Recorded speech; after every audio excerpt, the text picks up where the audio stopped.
Good evening, everyone, and welcome to Talladega as it plays host to race number 5 of season 58 of the Rolling Thunder Gaming Talladega Challenge Series. 4 races under these drivers' belt. 4 more races remain as we enter into the second half of the regular season to determine the at least 12 drivers that will battle it out for the playoffs. I'm Seth Cole alongside Jessica Shelton, and just last week, full field ran the entire race without a caution.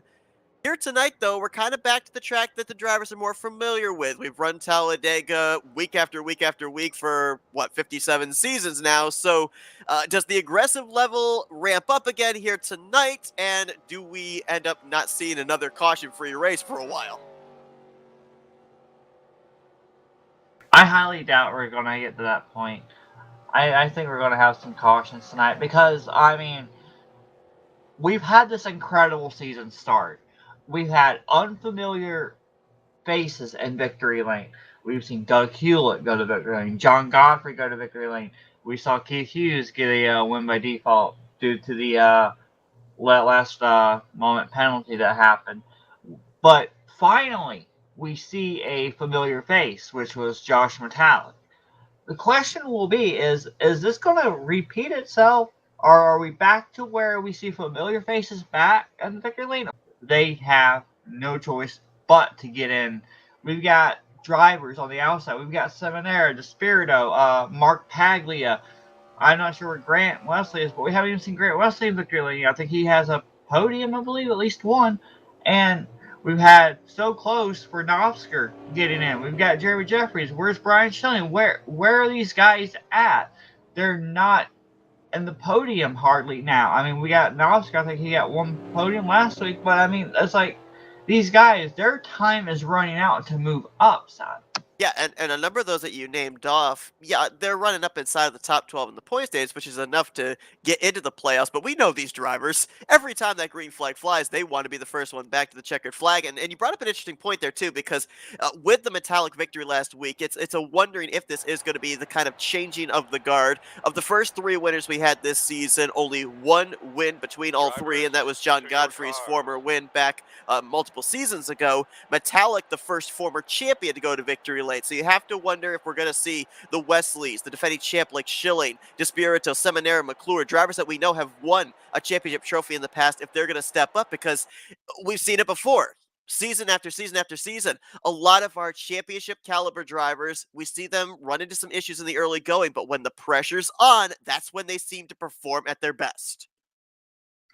Yep, and we're about to get ready to go. I mean, we got already, look at this front row, Seth. Bobby Farrell, Greg Palmer. They're already starting off with different faces up in the front row that we're familiar with, but we don't see them in victory lane. Now, with time running out, it goes back to what you had said a moment ago. You asked, are we going to see cautions or not? What do I think? I think we're going to see cautions because the time is dwindling, and that aggressiveness is going to be picking up at the end. Now, the question I would try to figure out is, we saw some drivers last week go to the back and try to hang out back there. We saw Rex. Are they going to be more determined to try to charge their way through the field? And if they do, is that what's going to cause the wreck? Or how is this going to play out? Because this is a lot of the Q stuff. They can't control that.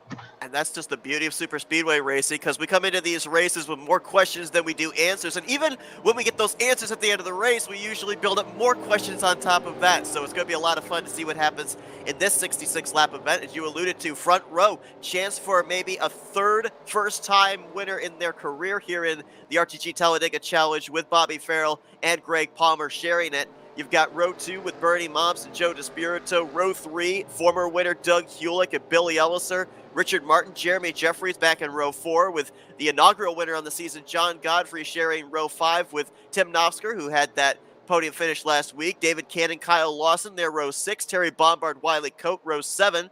Row 8 finds Wayne Pribnow and Bob Seminara. Row 9, former winner Keith Hughes and Mark Paglia. And then Robbie Nisus and Tate Dorsey, who just barely made it into the field tonight, just barely got in before the qualifying results were locked in.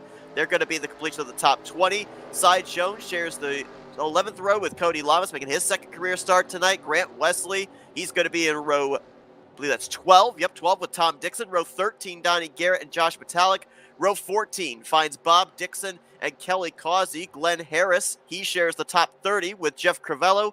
Jason Scheck, he's back in 31st with JT Mayhew in 32nd. A lot of big names back here outside of the top 30, though. Is 33rd's Ken Roberts, 34th Ron Hagelin, Chuck McClure back in 35th, Rodney Sullins 36th, and the rest of your field, Brian Schilling, the defending champ, back in 37th place, and Sonny Tallman in 38th, and that's the field here tonight. Only one driver would have EOL'd here this evening due to a post-race penalty from last week. That's Sonny Tallman, but he started shotgun on the field, so didn't really have to drop back at all.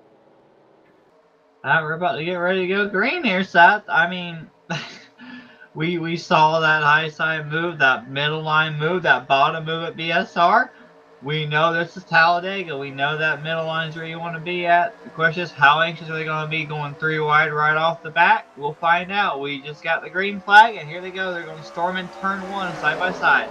Bobby Farrell's Ford F-Series going to try and edge ahead out of the second corner. We'll see if he will move up in front of Greg Palmer, or if he'll even be able to. 24 of Joe DeSpirito was pretty glued to the back bumper of that Hooters Chevrolet. And yeah, very close there. Bobby Farrell just barely able to tuck up in front of the 22. No, I was looking back here at Wayne Pribnow. Wayne Pribnow kind of pushed up, and Paglia was there. And they're already going 3 wide with Wayne Pribnow sitting there. And it looks like Keith Hughes on that high side, Seth, already making it. But when you're double wide, it doesn't take long for you to get anxious, get that run, and want to take it somewhere. So 3 wide back around. Looks like that's the 12th, 13th position, perhaps just outside of the top 10.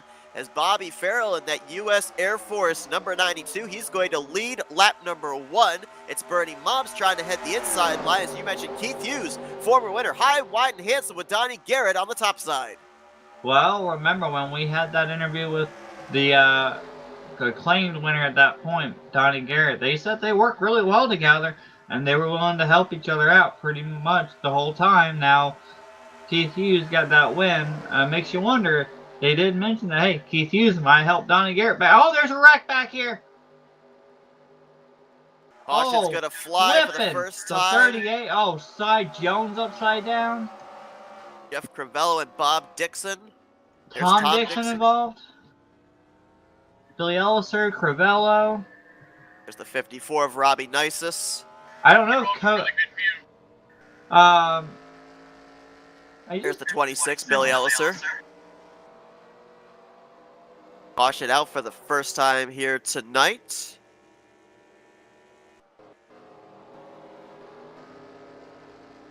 Oh, Rodney Sullins, 38. All torn Yeah, up. all like he flips. He freaking flipped into that barrel roll.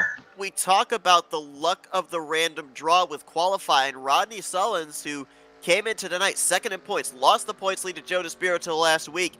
He was placed 36th on the starting grid, so he did not have the benefit of good starting track position this evening. And Cy Jones back there. Cy's been having a pretty, quiet season. You got Bob I saw Dixon. him on pit road, I think. Yeah, Bob Dixon. You said Rodney's here. Glenn Harris has a little bit of a beat up on his number 8 machine. Crivello's back here. Tom Dixon. Look back Ken at the Roberts replay. I think this is going to start with between the 54 and the 7. They seem to be the 2 furthest up that we know were involved in the wreck. We'll start it here off of turn 2 down the back straightaway.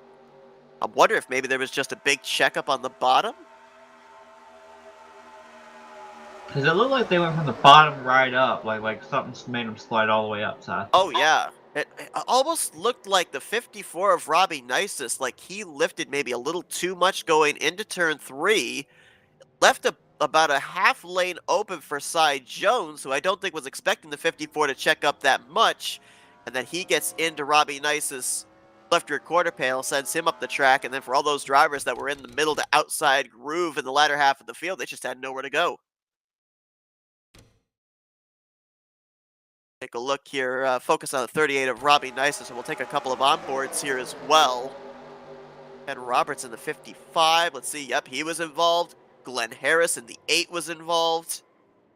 Here's Cody Lamas in the 48, just sneaking by on the top side. Yeah, Cy Jones ended up being beached on his roof. That's why he had to end up calling the tow to pit lane. And that's always a problem, Seth. When they get in those corners, you and I have been part of that. Where do you want to be at? Oh, well, if they're going 3 wide, you feel like, oh, well, the bottom, because if there's a wreck, they're going to slide up, and you can, you'll be okay for a few moments, and you'll see where they come down at.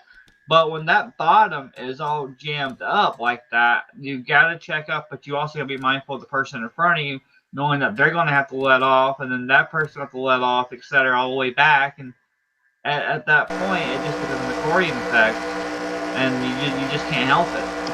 Is on board with the 48 of Cody Lamas. And to your point, yeah, especially when you're going into the entry of a corner, right? Like 9 times out of 10, your thought process is they're going to slide up the banking. But when there's so much contact taking place, just the right amount of contact, the right angle that the hit takes place can send a truck down into that inside lane or even onto the apron where you think is going to be the perfect escape route. We're going to take another on board to just show how it's just such a helpless feeling, nowhere to go. New livery here tonight for Ken Roberts in the 55, the Texas Pete Hot Sauce Chevrolet, as he's riding behind Ronnie Sullivan. And watch just how there is no reaction time and nowhere to go when the 8 of Glenn Harris comes up. And boy, that's some hard impact for a number of drivers, and most importantly for a number of drivers, hard impact with the front end. You can sometimes get away with a little bit of aero damage if you hit with the side, if you hit with the back, but you hit with the front, you're not only dealing with aero damage, but you're also dealing with the fact that you're probably going to have some type of engine damage and be down on RPMs. A few drivers coming down pit road, Seth. Cy Jones was actually able to get released and back onto the track, so that's good to see that he's not completely out of it. But I don't know, with all this damage, Seth, I don't know how many drivers are going to be up to speed here. One driver that will not be reaching the conclusion. That's such a tough break too when you've been practicing all night long, getting yourself prepared for the race, and less than 5 laps in, your night is over. Bob Dixon in the 143, who went for a wild barrel roll there through the center of 3 and 4. Hey, looks like he's done. Ronnie Solos is still out there. He's still going for it. Oh, there he is with about I don't know, maybe, what do we call that, 7/8 of a truck still left? the whole right rear is drooped down. I mean, there's no way that thing's going to be aerodynamically sound. You can see the roof damage even there above the driver area. Don't talk about roof damage, please. I've had enough of that. But what I find interesting is we heard, I believe it was Novsker. I'm not sure. It might not have been Novsker. It might have been someone else. So you can correct me if I'm wrong. But I believe someone talked about that mulligan, using that mulligan too early. And, Novsker had that good podium finish. I think it was Novsker that said that, he used a mulligan, but I could be wrong. Earlier on in the season and whatnot. Now, Rodney, you said he lost the point lead to, what was it, last week? Yes, yep, to Joe. Yeah, and now he's like second in points, which is still good. So I don't know. A bad finish would knock him down a little, but I don't think he would be too far back. I mean, but with him continuing on, it's actually going to help out a little bit, at least in the long run. So every little bit counts at this point. Like Tom Dixon may be done for the night as well, though I don't think you'll see him listed as retired out of the race on the ticker. But to go back to your point there about Rodney Sullins, I think he's still out there for 2 reasons. Number one, as you already pointed out, he's up there in the point stands. He kind of uses this as his mulligan. He should be able to not necessarily fall outside of the top 12, but at least keep a bit of a distance between himself and that 12th position in the standings in the attempt to get into a playoff spot. But even more importantly, he's going up in the bracket series this week against Bernie Moms. There's no guarantee Bernie Moms isn't going to run into an issue before the conclusion of tonight. So trying to keep his bracket series hopes alive as well. He's still on the lead lap. Granted, that thing's not going to be up to speed, but there's still a long ways left to go in this race. Hold on. I got to correct you on that. Just because you get eliminated in one round of the bracket doesn't mean you don't have a second chance. True. Usually they give you the loser's bracket, which you can get a chance to face the winner of the winner. That's a very good point. Very good point, and that's what a number of drivers who were eliminated last week, I think it was 12 in total, they'll be duking it out in the losers bracket to, as you said, try to have that redemption to face off against the winner of the winners bracket later on this season. Well, as we got the lights out atop the pace truck, we're going to go back green lap 7. It's not exactly what I was thinking and how it would happen, but nonetheless, we have a caution. So, the question is, are they actually going to sell themselves out and ride now, or are they going to be really aggressive like we just saw? Because they went 3 wide real quick. I mean, I kind of expected 3 wide a few more laps into it. But I didn't expect them to go 3 wide that quick. And I think that that contact for that wreck started around mid-pack, about 14th, 15th position, so it wasn't that far away from the front of the field. So yeah, it will be interesting to see if that caution flying kind of shakes all these drivers back to their senses and they settle in. Of course, last week, drivers, a number of them that we talked to, kind of taken completely by surprise that they didn't have a caution to shake things up in terms of strategy. And we saw some varying strategy here under this initial yellow. Some drivers keeping the track position, some drivers coming down and taking tires or fuel. So we'll see how that plays out as the race continues. I want to give a shout out to RTG driver Milt Surratt joining us in our FRN chat here tonight. Hope that you enjoy our coverage this evening as Bobby Farrell in the 92. He's led the first 6 laps so far. He's about to lead us back to our first restart of the night. Well, that reminds me, did he come down to pit at all? No, according to my telemetry, top 11 stayed out. Well, then that's going to be kind of sketchy then on that, because then that means they might have to come in, and if we go green flag, that's going to kind of mess them up long term, don't you think? It's definitely going to shake things up if we end up going to a long green flag run, because yeah, that would mean the top 11 would be about what 3 to 4 laps shorter on fuel than everybody else. And speaking about Milt Surratt, hi Milt. I'm glad you're joining us one way or another, in one form or another. And talking about Milt real quick, I want to point out Jason Scheck. Look at him, he's back again, and hopefully that he's doing a lot better as well. So just want to touch on that. And they're 3 wide back here. Cody Lamas, Robbie Nice is running the 17 up the track. What are they doing up there, Seth? Like they might have been trying to get themselves around maybe a damaged truck back there. The 55 of Ken Roberts is in that vicinity, and we know he got some front-end damage from the earlier caution. The 8 machine of Glenn Harris, he was involved. So 54, I think, actually was involved as well, too, so he might have been trying to get out of driver's way. Don't know. Again, we don't know the full extent of all the damage that was sustained by the drivers involved, so we don't know just necessarily how up to speed they are. It could be varying differences in what allows them to stay with the lead pack. Some of them could be completely fine, some of them may need a pusher, and then some of them may just have not enough gusto in the engine to be able to stay up with this lead group. Let's see, Seth, we've got 3 wide, several rows deep here. Looks like they're trying to sort themselves out, but I'm wondering here. What I'm seeing is some of these damaged cars, they're actually up to speed here, and they may not have the full 100% speed that these other guys have. I'm wondering how much of a hindrance that's going to be when someone's riding behind it, especially before pit stops. Yeah, it looks like 2 drivers in particular that appear to still be up to speed, despite we know that they were involved in that wreck. Glenn Harris in the 8 and Ken Roberts in the 55. So we'll follow up on those drivers as this run goes on, as inside line trying to form. It was Tim Nofsker leading it last time by. Richard Martin saw the momentum. He jumped down to try and help, but the top 3 still nose to tail there with Farrell, Palmer, and Keith Hughes leaving them double wide, and now 3 wide behind. That's John Godfrey stepping up to the 3rd lane with help from Kelly Causey. New look there on the 00 here this week. The Jonesy Barbecue, I believe it's Barbecue Grills and Rubs, if I recall correctly, for the sponsor on that 00. Looking good, too. It's a really nice color mixture on that machine. Yeah, Seth. Look at the 24 going backwards. How many times have we got to deal with all these familiar faces going up near the front and falling to the back? Like, what is going on here, Seth? I mean, Jason Scheck. 2 drivers, 2 drivers in the sucker hole there. And now a 3rd, add Dave Cannon to that mix, because he just got shuffled out. And still, we see Bobby Farrell different. Now, it looks like Bobby's finally going to get put in the sucker hole. You got D-Mar on the inside, and you got Greg, I think it's Greg Palmer on the high side here. I'm just not familiar with that red machine.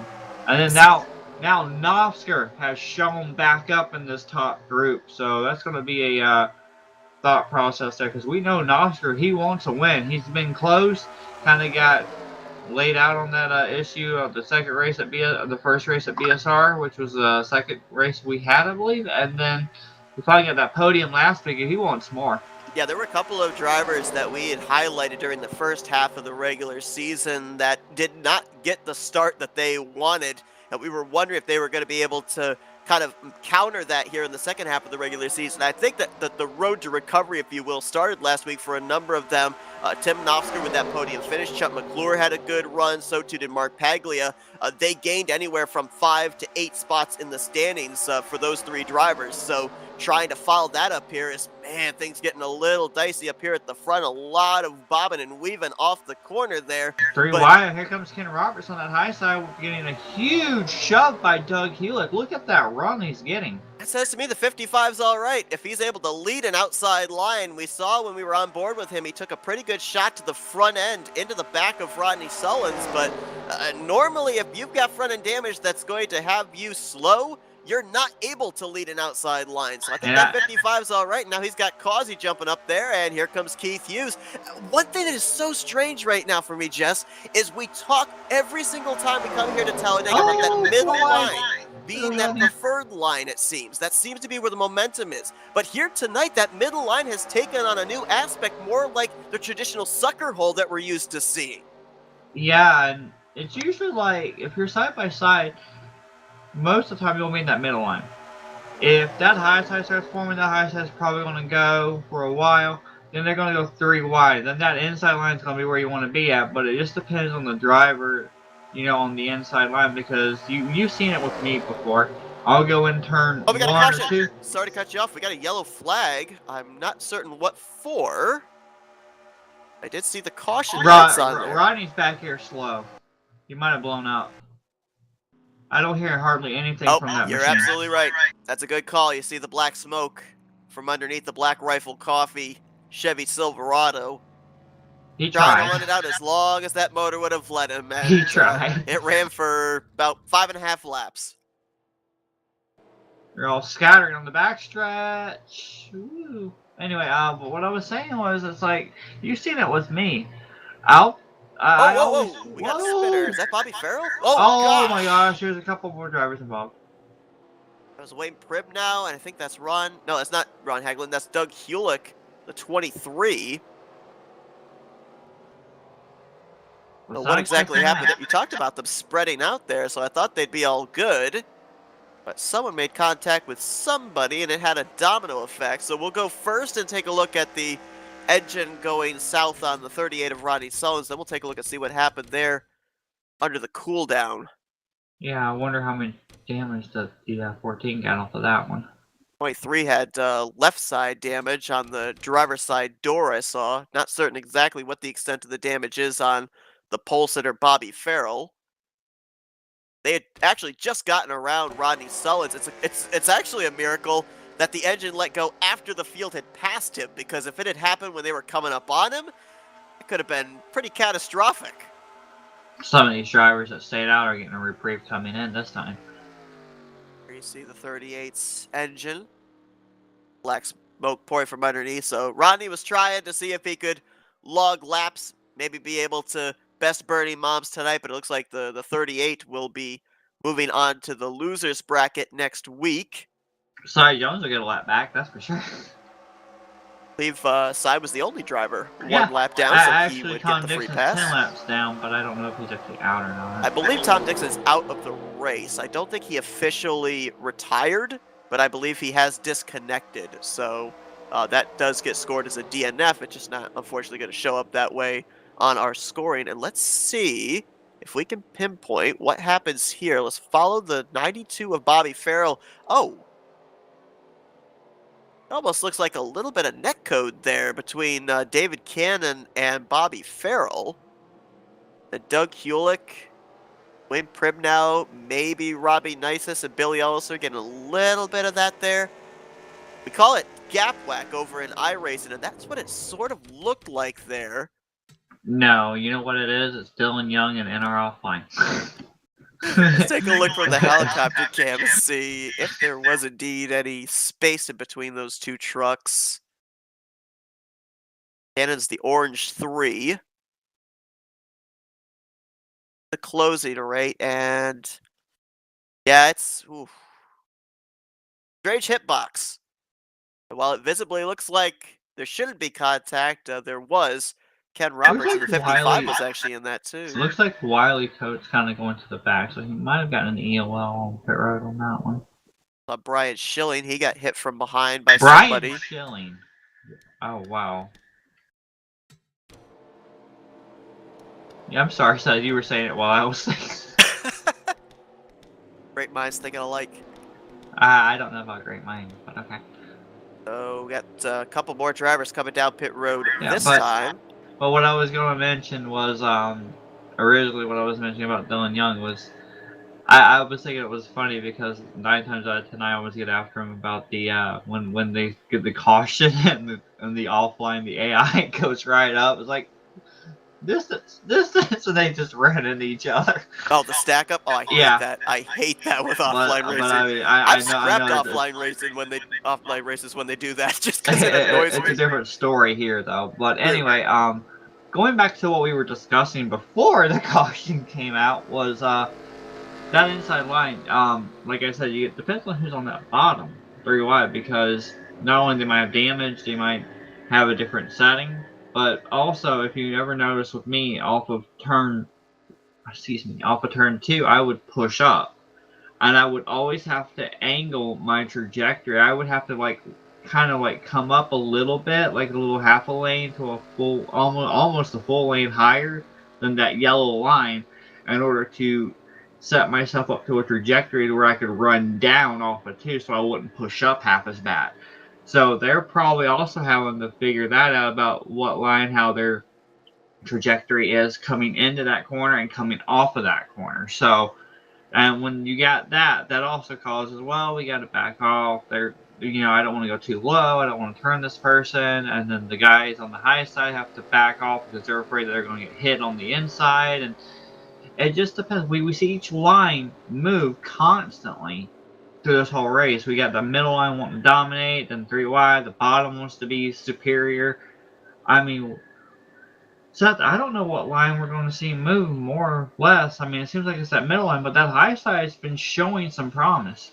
And I wonder if because the narrative has always been the middle line is the place to be, that's why drivers are abandoning it now, kind of saying, no, we want to try something different. We want to make that inside line go. We want to make that extreme outside line go because we know that's where everybody else is going to migrate to. Where was this when I was racing? Huh? Where was this when I was? Every time I'd go to the bottom, it disappeared.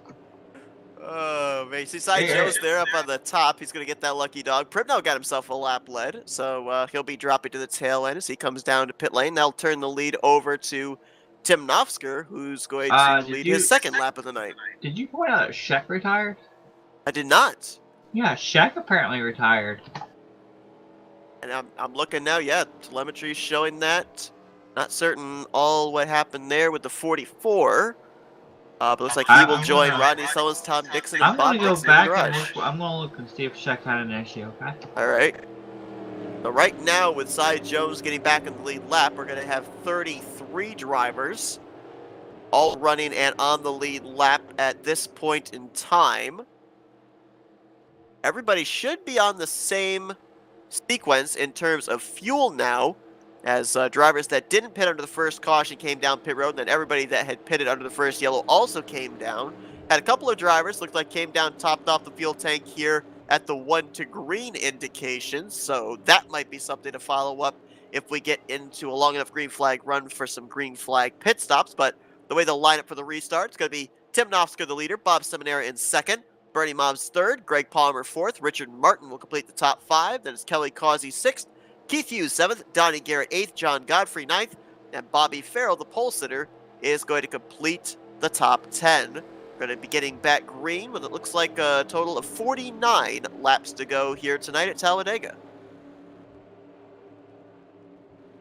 I'm following Sheck coming down pit road the last time by, and they were under yellow, so I just... Wonder if it might have been just a voluntary park or something? Well, yeah, it seems like he just quickly got to a stall and just got right side.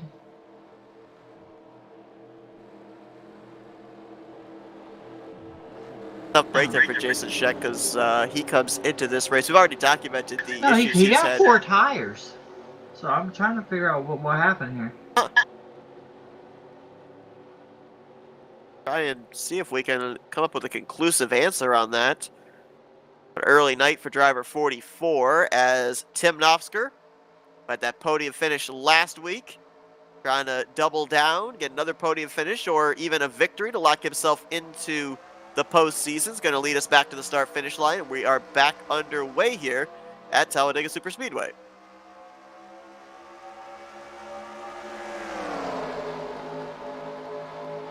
So with us going back green at this point in time, if we were to get around a green flag pit stops, if you're keeping track along with us, we're looking around lap 37 to maybe 40 if you can stretch it for these drivers to go on what they've got in the tank. Bernie Mobbs there on that inside line. Big push from Richard Martin down the back straightaway.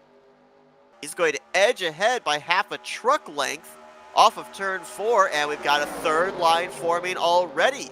Kelly Causey and Kyle Lawson were some of the first to jump up there. Now Greg Palmer and Bob Seminara will do the same. The middle line taking on the sucker hole aspect once again as Nofsker's going the wrong way. And I'm back to live, yay. Yeah, I could not find a reason or a reply yet to figure out what happened to Jason Scheck. He came down and got 4 tires and just stayed there in first gear, and then all of a sudden he just left. It might have been that he probably wouldn't feel good or something. I have no idea yet, Seth, so that might be something we have to ask later on down the line. But yeah, how about Nofsker? Nofsker, he in that middle line, Seth, when you got a 3 wide side by side like that, you really got to push it to get anywhere at all. And you see Donnie Garrett right. Oh, look at Nofsker really close to the 7-Eleven of Godfrey right here. Were they really? Oh, DMAR! Good save there by Richard Martin. Got those left sides down in the apron. That could have very been caution number 3. Nice job by Keith Hughes as well, backing off, allowing him to gather that machine back up. Absolutely. That could have been a really bad wreck, and that was up near the front.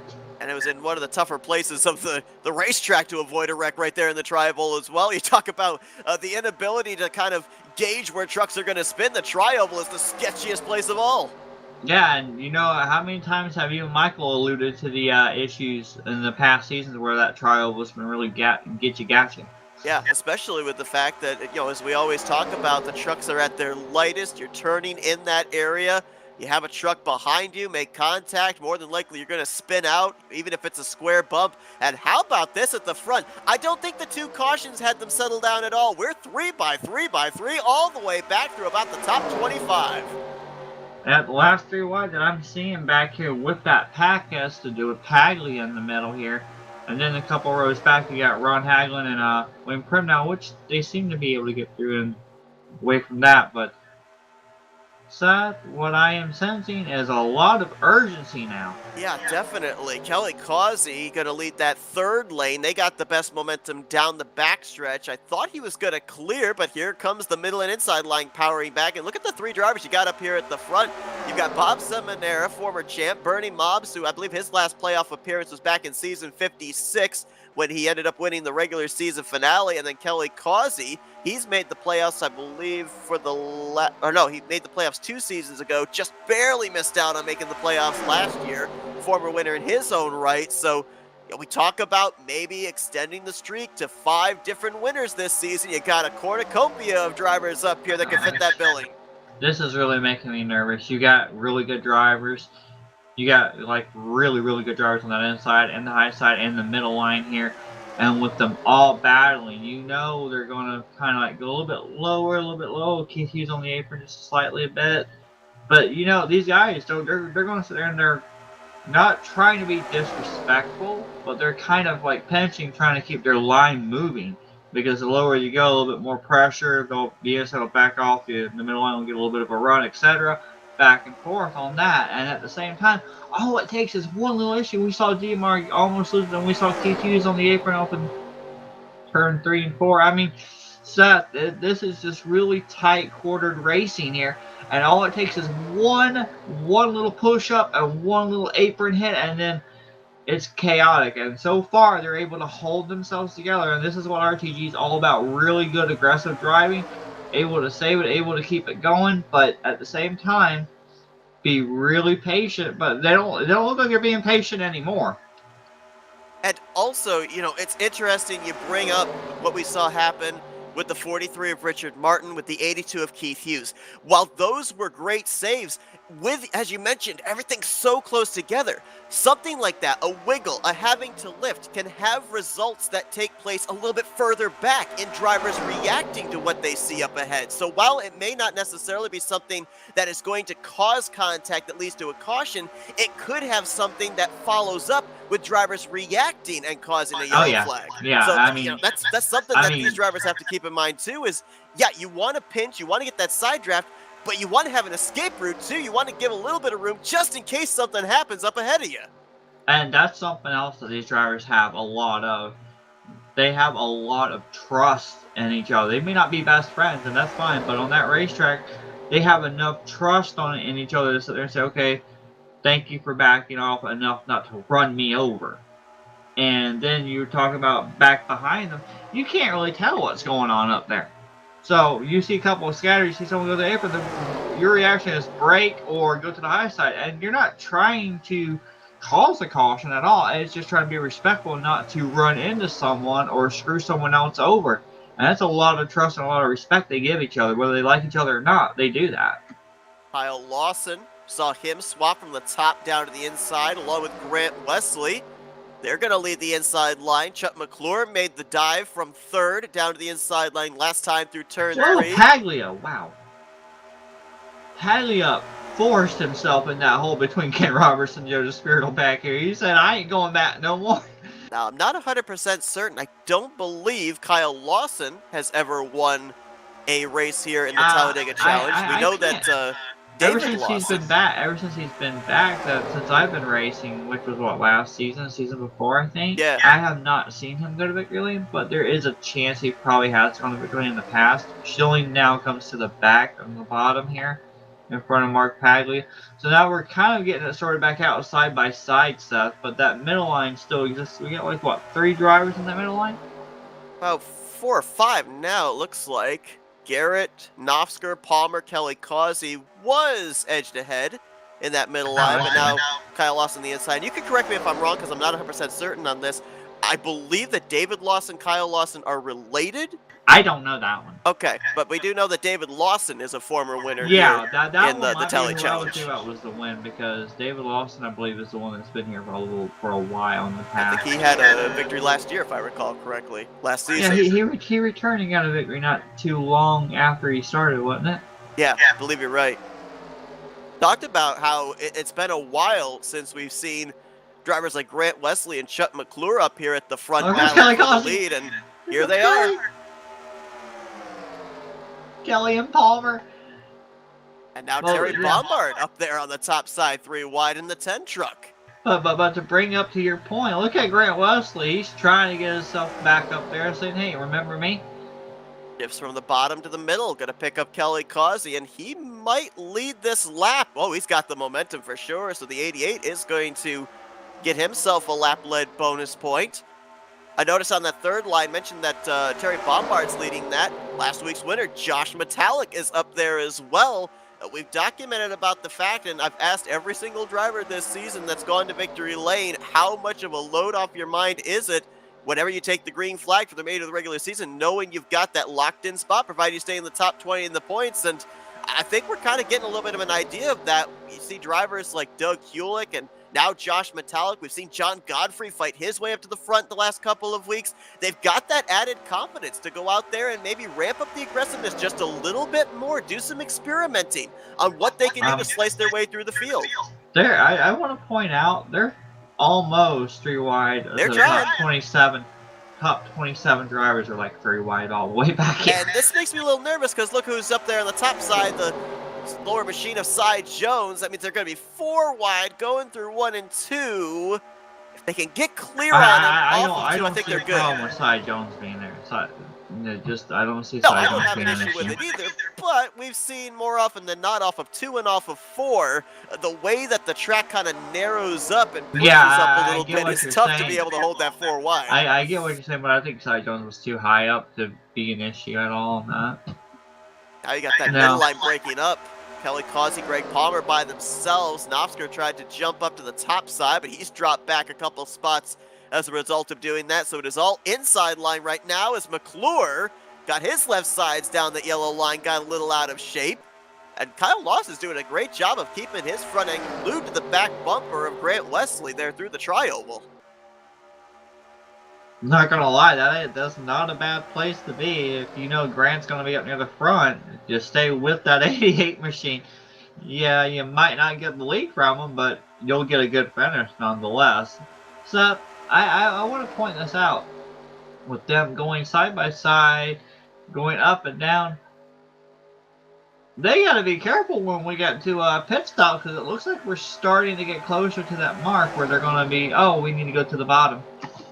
My calculations were correct. Number of these drivers are only about 7-8 laps out from when they're going to have to hit pit lane. And one thing that I didn't mention when I talked about the fact that there was a couple of drivers that got some post-race penalties from last week that rolled over to EOLs this week, it was pit road related penalties. So if you end up causing an issue getting onto pit lane, you do end up having to serve that penalty. So that puts, I think, even more added pressure to these drivers to make sure that they are picture perfect in execution, not only from pit line to pit line, but also on the entry to pit lane, because you make a mistake, you get into somebody, it may end up being that you're going to find yourself behind the 8 ball for the second half of the race. And we see that bottom. Everyone's going to that bottom now, so we know pit stops are coming up with these guys. Let's see that. Oh, that's Jeremy. No, yeah, that is Jeremy. I keep forgetting Jeremy's the #1 machine now. He's driving that Eagle 1. I'm not used to that paint scheme. I'm so used to his Valvoline or Oreo. I know he's got the Eagle 1. I know that's still a Valvoline type thing, but still, I'm not used to the livery. I do want to point this out, and it could be just me, or it may not be just me, but I've always felt like every time we got close to pit road, like, okay, well, we're going to be pitting the next few laps, we all need to get to the bottom, right?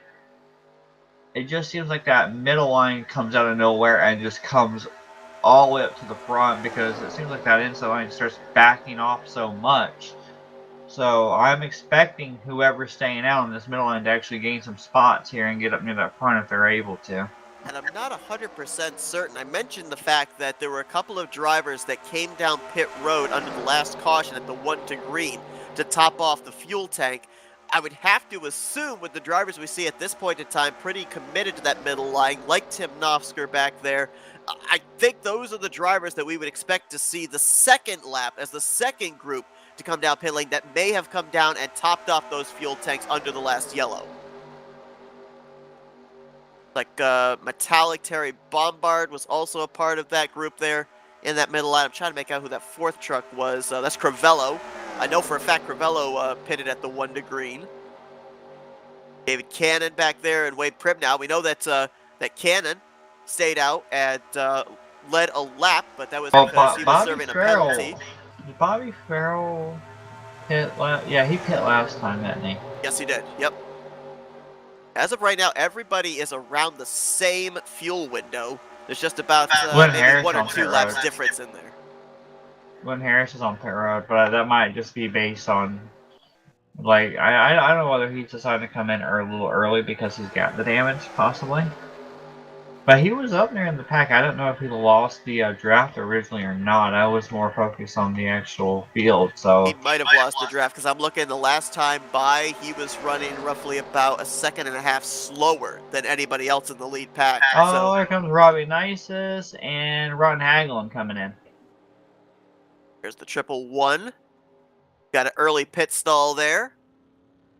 There's the 54 of Robbie Nisus coming in. I'm starting to see, it looks like the radios are lighting up. We might have some more diving onto pit lane this next time by. The Bob Simonera, Greg Palmer, Wiley, Bobby Farrell, looks like Dorsey, Lawson, Cody Lamas. Have a pretty big They're all group coming in. here. Grant Maybe about a West dozen coming drivers. in. Grant Wesley, Bernie Mobbs, Spirito. They're all going to be coming in, so we're going to see if we're going to get an accident coming in or not. Let's see if they'll be able to make it onto pit lane safely. Remember, incident may not necessarily bring out a caution as... Really low down there. Gosh. Look at this. Oh, there they go in the field, the grass. Vitalik's in the grass, Bombard. Bombard's in the grass, Palmer's Palmer's around around. on pit road. Palmer's around up here. I think Hewlett might have been the one that got him. Which is just now getting turned around, and he's boxed in behind the 4 of Brian Schilling. Talk about chaos. Yep, absolutely. I don't recall if you get sent out into the grass, if you've made it past the commitment line. I don't remember if that warrants the 30-second penalty or not. If you come in pit road and you miss the commitment line and you're in the grass and then you get on pit road, that's usually a penalty. The penalty. All right, so the 39 and the 10 might be okay. They're obviously going to lose a ton of track positions. Primnow, Cannon on pit road. Quartet of drivers, Primnow, JT Mayhew, and Billy Elliser in that group. Terry Bombard's going to be the guy with the biggest hit off of that because he was up near pretty decent run that he had going on with Metallic as well, and then all of a sudden that happened, and it's just a bad blow. And that's the one thing we always have a problem with, Seth, is okay, we know that incidents on pit road can happen, but the worst case scenario is caution will not come out because it's off the race surface. So they really got their work cut out for them now. We're going to have to follow up and keep an eye and see if any drivers end up coming back down pit road. As mentioned, if you end up causing an incident coming onto pit lane, you do have to serve it, or else you end up getting, I believe it's a -1 lap and EOL at the end of the race. So not certain if anybody's going to take the responsibility of causing that contact on pit lane. Back in. Unless he just pitted. I think Demar came back in, didn't he? That might maybe have been one of the drivers that claimed the responsibility. Yeah, he's doing a pass-through. So there you go. Bobby Farrell, I'm watching Farrell Pro's got a little bit more speed than these guys are already, like haggling and whatnot. So Bobby Farrell is pretty decent up to speed at this point. We've got Wiley Cope right behind him. This is like 21st position right now. Then you got a 3-pack here with Cannon, Elliser, and Mayhew. And then up there you got Donnie Garrett, who might be about to lose his group. Is he going to be able to attach himself on Jeremy Jeffries? I don't know. It looks like Donnie's going to be able to attach himself on to Jeremy.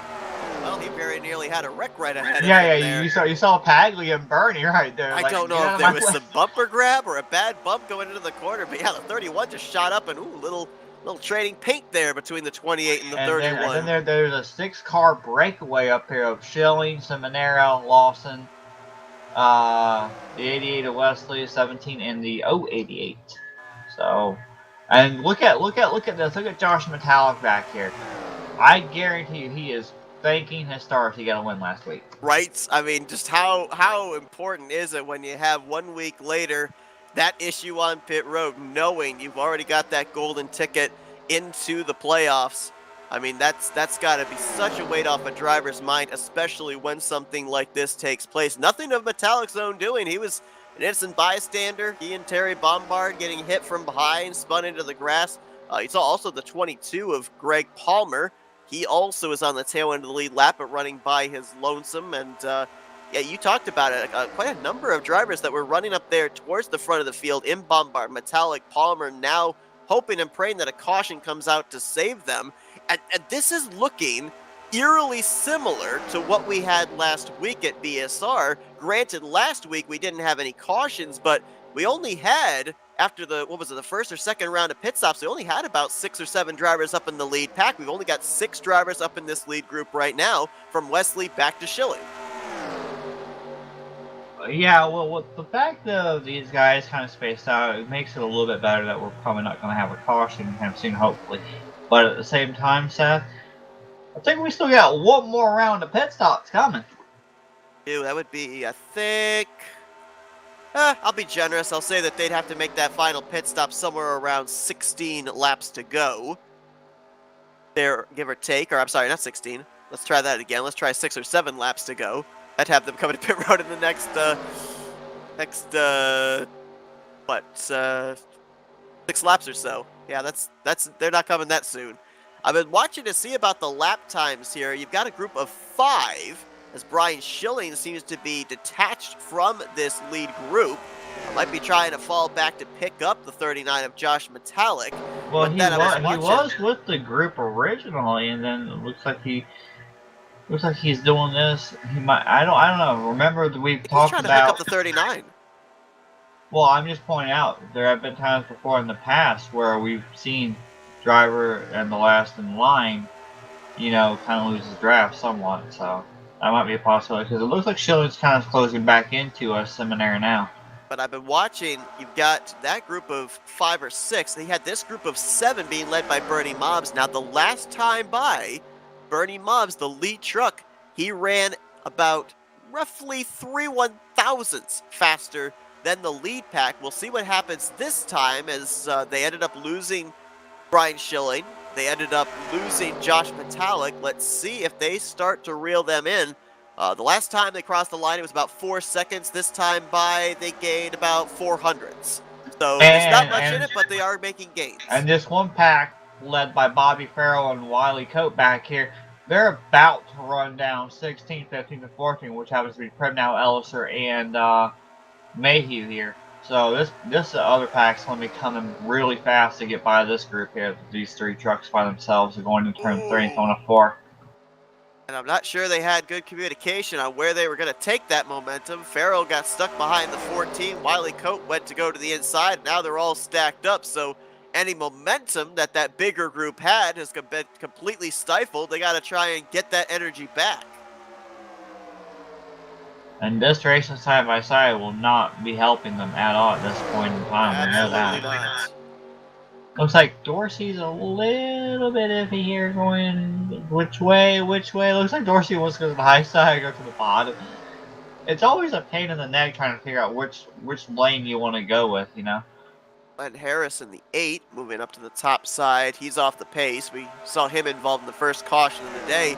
You've now got the race within the race. You look up ahead. There's your top 6 battling for the spots inside of the top 5, but you've got Greg Palmer in the 22, David Cannon in the 003, Richard Martin in the 43, and Josh Metallic in the 39.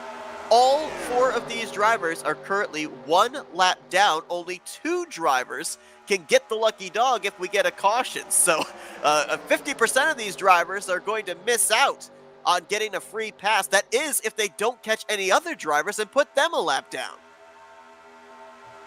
Careful, Seth. You might be jinxing stuff like that. Well, I mean, I did a lot of potential jinxing last week, and we didn't have a caution, so. Yeah, that's why we're having it this week. That's right. We're making up for last week.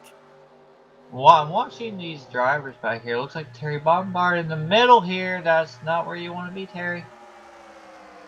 And I'm watching this lead group. I don't think we're outside the realm of possibility of maybe even a caution up in this lead pack because it's a tight draft, and it was a 4-way chain bump across the start finish line from Lawson to Nofsker to McClure to Grant Wesley. You better hope that those bumpers are lined up perfectly, or else that dreaded bumper grab could get you. You see that Terry was 3 wide a moment ago in the middle. Looks like Ken Roberts says, well, if I saw him do it, I'm going to do it too. And then you got Kelly Collins right behind him. I believe it was Kelly Collins. That is a really nice paint job on that machine. I love it. Anyway, Seth, if you're this other pack back here, led by JT Mayhew, okay? Or even this pack with Donnie Garrett all the way up to Spirito and Bernie Mobbs, do you want to pit when that lead group pits, or do you want to pit before them and try to undercut it? Honestly, I'm not sure that either way is going to really benefit you. I think at this point in time, you absolutely need a caution, because I'm looking right now, lap times are super similar between that lead group and this second group, and even that lead group has picked up more drivers with the addition of David Cannon and Richard Martin. So if you stay out that extra lap, then yeah, maybe you'll end up getting a caution and be able to stay on the lead lap, but then you're going to have to come to pit road when those drivers stay out. You lose out on track position there. if you come to pit road before these drivers do and a caution comes out, you run the risk. It's not likely, but you run the risk that you could end up getting trapped a lap down. So kind of a lose-lose scenario for the drivers in the second pack on back outside of a yellow flag bunching everybody else back up. And you already alluded to it, the fact that we still have another round of green flag pit stops coming out, but that's not a guarantee that if we have an issue with them coming to pit road, that a yellow flag's going to fly. We ended up having some issues just moments ago with that first round of green flag pit stops, but there was no caution.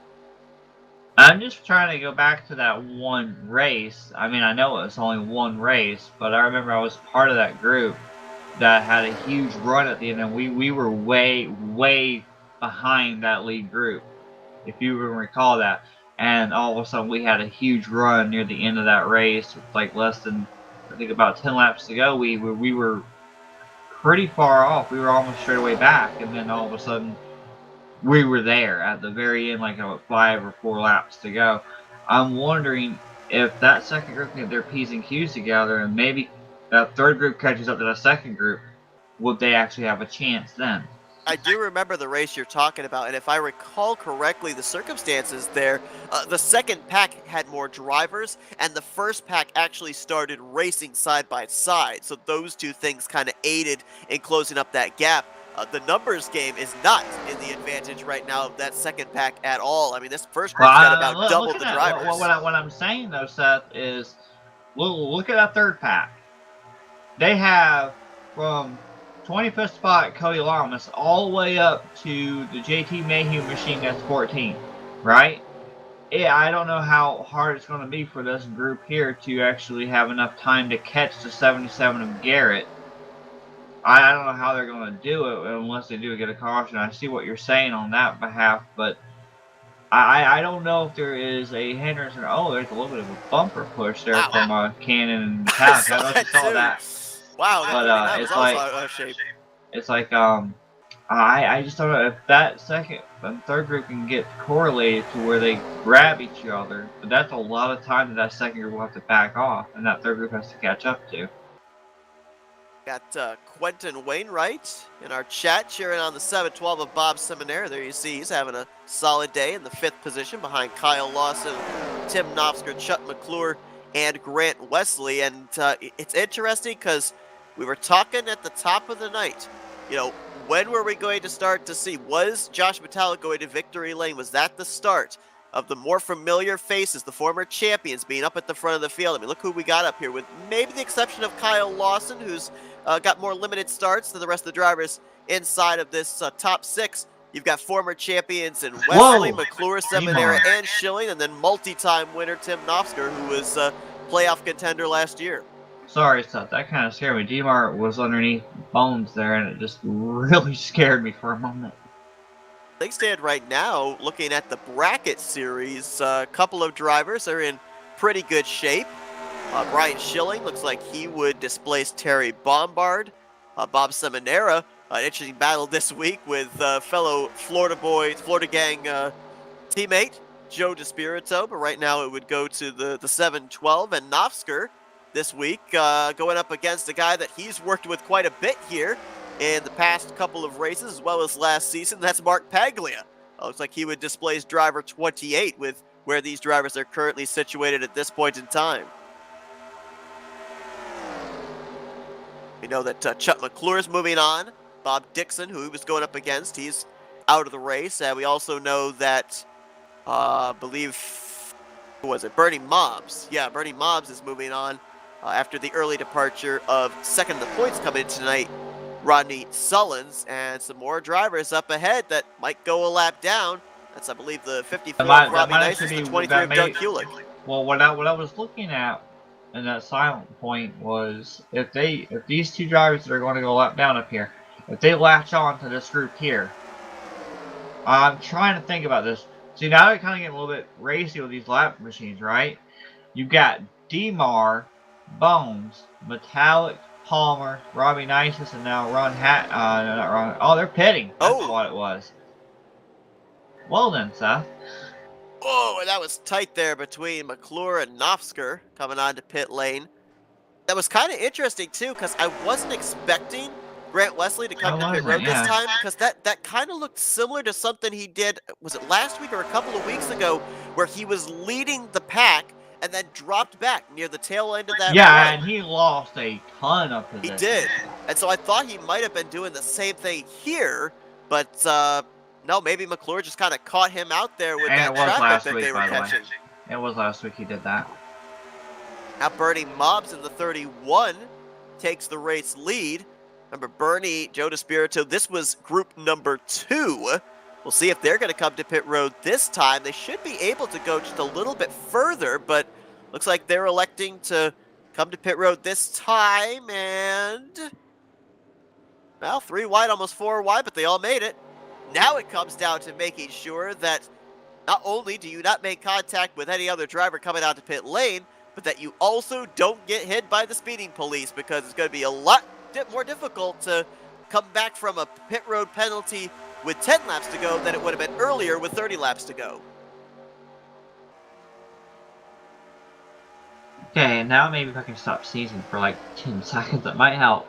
Oh, whoa, caution! Demar! Richard Martin is stopped on the back straightaway. Yeah, I was gonna say, I saw Demar there, and it's like, what? Did he run out of fuel? Caution's out. JT Mayhew is going to be the leader, and here's the big question for this group. They can't come down pit road. It's a closed pit road. If they were planning on pitting this time around, do they have enough fuel to get back around for a lap of pacing before pit lane is officially open? I'm following around with one of the drivers right now, and they're clutching it. They just got to the line stuff. They're clutching it. They know that they can't come in under a closed pit, so yeah. They're running on fumes. Elliser, Bombard, Crivello, Farrell, Dorsey, Primnow, and Lamas. Those are the drivers I've got right now that had not come to pit lane. They're hoping they've got enough in the tank. Martin's still sitting there on the back straightaway. Now the truck disappears. I'm wondering if maybe had a technological issue on his end of maybe a game minimizing or something. We'll figure it out. We're going to stay here first with this group. Just make sure that these 7, or 8 rather, are able to get back around to their pit stalls. And you see everyone up here are like all congested. You got Cannon, Palmer, Lawson, Godfrey, Seminara, Schilling. Looks like Grant's gonna go ahead and go. 17's gonna go. Oh, they're catch up to the Spirito and Nofsker and Donnie Gary, who's in the trial. Looks like Donnie might be out of fuel too, unless he's trying to slow down stuff. I don't know what he's doing. He's like 35 miles an hour here. Yeah, they all got to figure out where they're at right now. I think that's what the issue is. Everybody trying to figure out where they're actually positioned, because this caution came out right in the middle of green flag pit stops. And like you know, those 8 drivers aren't going to make it onto pit lane. If they hit the line and they're supposed to be behind the pace car, that would be a penalty. Right, and also we have to remember too, the field was so spread out that some drivers, when the caution came out, they were receiving the caution. Others had crossed the start-finish line, had to make another circuit before they officially were taking the caution. So that's why the whole scoring snafu of trying to figure out who is where. Cy Jones and Lynn Harris. Cy Jones tried to go around the pace car a moment ago, and apparently he backed off and went right behind the pace truck. So I'm guessing that's where the start is, what they're with that. Because the other guys, Wiley, Bernie, and all of them kind of speeding up slightly, trying to catch up here. I believe that my assumption of possibly a minimization of Richard Martin's game might have been correct. I'm now noticing that the 43 only disappeared off our screens because he was ejected. Let's take a look here. Going into turn 1, and this has all the looks of something going wrong, whether it was the sim rig, whether it was something to do with the computer. You're going to see him go straight up the racetrack as if there's no steering input whatsoever. You see the truck blink. Up into the outside wall, scrubs off speed, and then migrates its way down towards the inside off the exit of turn 2 onto the back straightaway. There's Wiley Coate going by, and boy, we were very, very lucky that happened where it did, because there you see there's that lead pack going by. That could have really been bad. Fortunately, the field was spread out, and at the time that the 43 went up into the wall, there really was nobody with the exception of the 5 of Wiley Coate in the general vicinity. Yeah, I went back to look as well, Seth, It looked like Richard was going just fine, 193, 194, 95 miles an hour like he's supposed to, and then all of a sudden that one little blink, when it went to a blink and he comes back, you see his struggle on side, side, side, side, side, side, side, side, side. That's not him wiggling for fuel. That has something to do with the internet. So I'm guessing it has something to do with the computer, where he probably went to his desktop or something, and the game wouldn't crash to let him, go back and resume what he was doing. So that's probably what happened.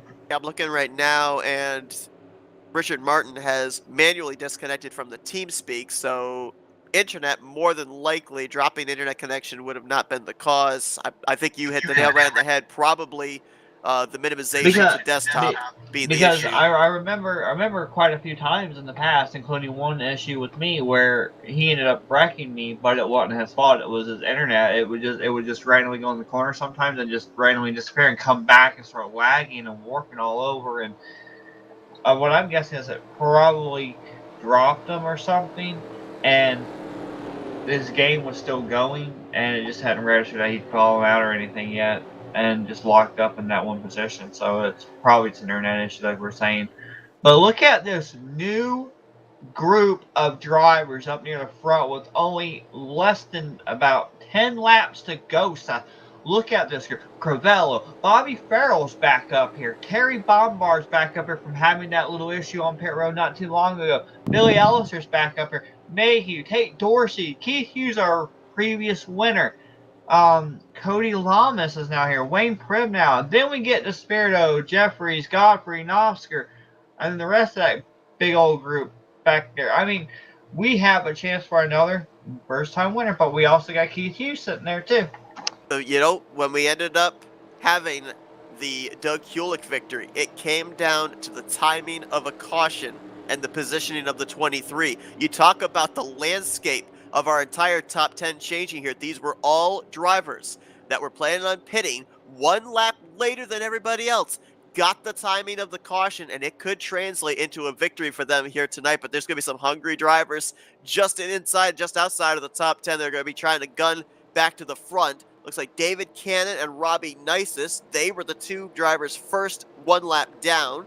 So when they go around, get their lap back, we should have 30 drivers on the lead lap. Also, tough break there for Richard Martin with the issues he had, because not only was running up there in that second pack, had a shot maybe if the caution had come out not for him to be back up inside of the top 10, led 3 laps tonight, but also he was at the time ahead in his bracket series battle with Bobby Farrell. Now that's going to allow Bobby Farrell in the 92 to move on to the next round next week. I do want to point out something, Seth. These guys, even under pressure, they have a really fun sense of humor from time to time. I was whispering Cody for a moment, saying that, he's doing good. Look at him, he's in the top 10 at the end of this, and then the only thing he replied back was, because I said top 10 at the end of this race, he's like, oh boy. So you gotta understand, there's drivers that want to be up here, and there's drivers that are afraid that it's about to get a little bit hectic. Well, we had a couple of early cautions here tonight at the initial start of the race. I guarantee you we are going to have some very aggressive racing here, as we have less than 10 to go, officially 8 to go when they hit the line next time by. Looks like we're going to have 32 drivers still running. Glenn Harris went around, and I believe he is actually back on the lead lap. We'll double check on that when he crosses the line again, but I believe he took the wave around, and he would be on the lead lap, so we'd have 31 drivers on the lead lap. Cy Jones also took the wave around. He gets one of his 3 laps back. Again, we'll update that when they cross the line. Got to wait for scoring to update in that regard, but I believe of the 32 drivers running, 31 will be back on the lead lap. And look at the names up here again, just to reiterate what you said about drivers that are looking for either their first career win or their first win in a long time. Crivello, I don't believe he's ever had a victory here. Farrell, I don't believe he's ever had a victory here. I don't think Terry Bombard has had one. Billy Elliser, I know, had one. Oh, gracious, I don't remember how far back it was, but I know he had one. JT Mayhew, I don't believe he had one. Tate Dorsey's only made what, 3 career starts, I think, so far this Yeah, season? so far he's only Yeah. been 3 out of what, 4 or 5 races So that there's we've a been. bunch of Cinderella stories that could be forming here, but And again, remember, Bobby Farrell has had kind of a weird, interesting race so far, he especially has. with a couple of incidents, and look where he's at now. So let's see if he's up to pace, Seth. We've got only a handful of laps remaining. Next caution probably may end this race. So See if they get to that point of no return as green flag back in the air. It's the Dodge of Crivello, the Ford of Bobby Farrell. And you look at these two drivers, and we talk about the random draw with qualifying. Farrell started on the pole. Crivello started all the way back. I believe it was in the 29th position. And look where they are now is Terry Bombard. He wants to go in that 10 truck. Keep an eye on those drivers that we had up in that lead pack before the caution came out. Wesley, Tim Nofsker, Chuck McClure. How long does it take for them to work their way to the front? I see Jeremy Jeffries back there in the 1 truck. He was in group number 2. So was Joe DeSpirito. Now they're up here inside of the top 10 with a shot of winning this thing.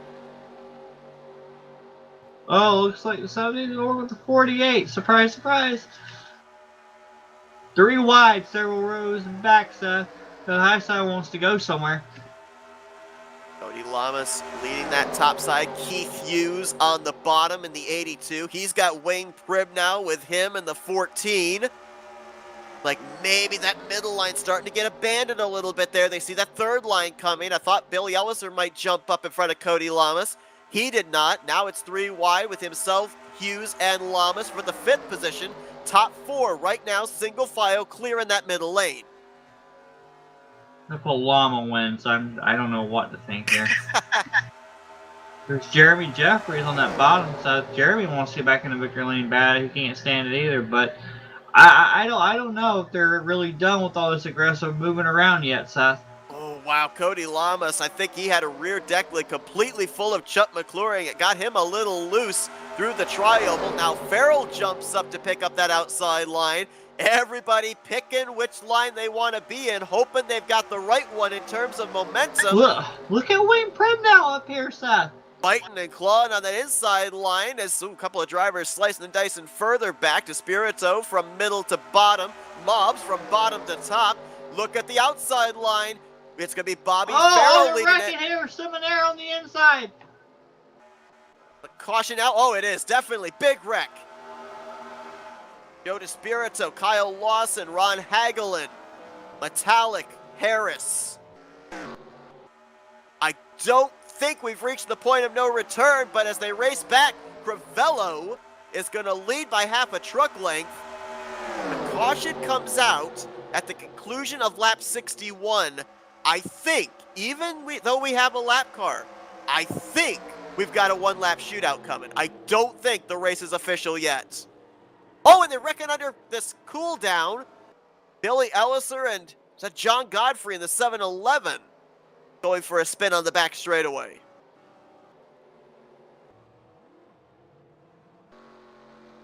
Well, I know Jeff Crivello hopes that this was the point of no return, because that would be one last lap that he would have to defend the race lead, potentially the race win for. But I think we're going to have one more lap to decide this thing. Let's go back and take a look at what happened. A lot of big hitters involved in this one. Back right now. I mean, Seth, that was chaotic. See where this starts. You gotta feel bad for Bob Seminara because he's just not had the season he wants. Big check up there. Grant Wesley, he got hit from, I believe that was Tim Nofsker in the left rear. That checked Nofsker up into Seminara, and Kyle Lawson was all over the back of the 712. We saw Glenn Harris, who had gotten one of his laps back. Mentioned we'd update on that. He was 2 laps down, got one of his laps back with the wave around. Metallic nowhere to go. Joe DeSpirito involved. Ron Hagelin involved as we take a look at a couple more angles of this.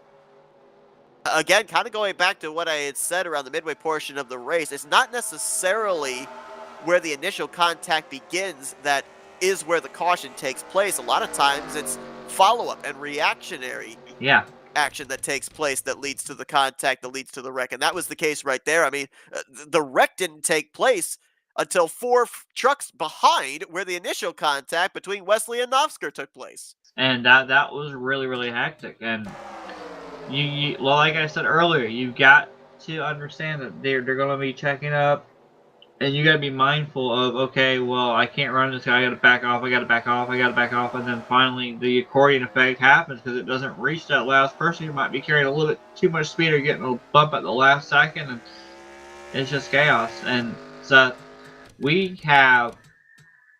You said we might be able to get a one-lap shootout here? I think we're getting a one-lap shootout. I think we are. I might be wrong. But it's certainly looking like that might be the case. Sai's going up there to get his lap back, so we might. And if that's the case, oh my goodness gracious, why? All the gloves are off then. All bets are off. Yeah, I'm looking at the people we got here. We've got Gravel on the inside, Farrell on the high side. Repeat winner, possibly Keith Hughes up there on that high side. I mean, you got Cody Lamas on that bottom behind Bombard. You got Jeremy Jeffries here wanting to get in there. I just feel really bad about some of these drivers here. You got Ken Roberts back here. Despirito's back here. Seminara's back here. Bernie, Novsker. Strong truck tonight. Novsker, who's been up front with Donnie most of this race up there. I mean, they're back here now. That right there and you got Grant as well, so that right there really, that took a big impact out of most of these drivers, especially from the last pit stop and that wreck all the way to this. This is not what these guys needed. I think I just saw the 080 of Tim Novsker peel off onto pit lane. We talked about the fact of that it didn't necessarily start the wreck, but it was the chain reaction that kind of triggered it. I wonder if Novsker might be taking responsibility for that caution. So he was last time by 18th crossing the line. If indeed he is EOLing, that's going to drop him all the way back to 30th. So, we may end up looking back at that podium finish he got last week as very important based off the points he might end up losing tonight. So how many races are we in? This is what, the fourth? This is the fifth race now. This is the fifth race, and we've got 2 races left, right? 3. 3? Yep, 8 races. 8 races regular season. So, yeah, that's what I'm saying. After this race, you get 2 more. No? No, we got 3 more. My math. I can't math right now. Hey, I work all day with numbers and stuff, and I don't like numbers, okay? No, it's okay. I don't like numbers either. Give me a little bit of leeway here. This is my wind down time. After 2 years of algebra and 1 year of calculus, I said after I graduated, never doing another math problem again. That's why I decided to become a commentator and have to deal with statistics. Okay, Charles Sanford, let's hear it again. So, if you got 1 lap. Any tips for 1 lap? I love that stuff. I just got a whisper from you probably know who asking me if I had any tips for a 1 lap shoot. Go fast, turn left, never lift. That's all I can say. Okay, I'm gonna relay that to him right now. I mean, at this point in time, it's the point of no return. You're gonna have only 1 shot, 1 lap, 2.66 miles to be able to get every position possible. You got to go all out. There is no checking up. There is no lifting at this point. So this might be one of the most chaotic finishes we've seen this season. We've already seen some very interesting finishes based off of strategy, but we've yet to see a 1-lap shootout here in Season 58. Well, tonight it's going to be that night. Cy Jones, you see Glenn Harris. They're going to get their laps back. Harris will be back on the lead lap side. Jones will be 2 laps down. We've still got 32 drivers running in this race. We'll have 30 of them on the lead lap. And here's the way they cross the line for 1 to green to come around next time to receive the green and white flags. It's Crivello the leader. Bobby Farrell trying to be the first driver this season to go coast to coast. Pole to win to his outside. Terry Bombard in 3rd. Keith Hughes looking for his 2nd career win in the last 3 weeks in 4th place. Cody Lamas making only his 2nd start. He's in 5th. Chuck McClure is in the 6th position. 7th place, Jeremy Jeffries. 8th, JT Mayhew. Wayne Pribnow there in 9th. And Brian Schilling completes the top 10. You brought up the fact, and I was going to mention this before we had the wreck last year, there were about 5 or 6 series that ran under the RTG banner. Jeremy Jeffries won, I believe, 4 of those championships. The one that's eluded him has been this Tally Challenge, and I was wondering if maybe we're going to see him start to kick things up a little bit there in truck number 1 in his attempt to try and get that championship that's kind of been dangling in front of him for the last couple of seasons. Seth, one lap shootout coming up. It's happening. Oh, Lord have mercy on your soul. We saw them 3 wide, 7, 8 rows deep back around the lap 20 to 25 mark. I'm going to be very surprised if we don't see them stacked up like that again here. Well, I'm not going to specifically open up and say exactly what I want to say, word by word and word for word, but I just want to point out statistics real quick about specific restarts in the past and what we've seen from specific drivers who have a different setting, different types of style, with getting up through the gears early on restarts and at the start of the race. Yeah, this is going to be one of those why moments. Absolutely is. There's going to be a lot of drivers scratching their heads, looking back, trying to figure out what they could have done differently. You know what I'm talking about here. Absolutely. We've got 30 drivers that could win this thing. Only one will get the checkered flag. Disclaimer, we're staying at the front. Coming to the checkers. Anything on the last lap will look back in post-race replay as Jeff Crivello sees the green and white flag in the air, and Bobby Farrell timed that perfectly. He's going to clear the 56 before they even get to turn 1, but did he get too far out in front? All they got to do is just reel them in with the draft now. Keith Hughes and Chuck McClure, keep an eye on those 2 Chevrolets. They might get hooked up there on the top side as Crivello's going to jump up there and try and block them. Now he's going to get the big push. Where's Farrell going to go? He goes top. He goes bottom, trying to hold them in his rearview mirror. Keith Hughes with a big push there on the top side. He'll get alongside of Bobby Farrell going into 3. Whoa, Terry Bombard gets loose. Crivello gets loose. Cody Lamas makes it 3 wide. Crivello's on the apron. They're 4 wide. They're in the wall and wrecking. As off through the trioval, Hughes is clear for the race lead. They're still flipping through the trioval. Keith Hughes is going to pick up the victory here tonight at Talladega. After Farrell and McClure get together, they're still wrecking past the start-finish line. Oh my gosh. Who got third? They're saying Donnie Garrett in the 77. Wow. And look at Schilling. Schilling's trying to be special. He's going backwards. Oh my gosh. Schilling's not going to let him rectify how special a race. He's going to make it. He's going to make it special one way or the other. He went backwards across the line. Spirito went across the line backwards. Roberts went backwards across the line. Oh my like gosh. The one of Jeremy Are we going to go back and look at a able replay of that? Absolutely. Oh my gracious. I'm trying to remember back. I remember there was a race.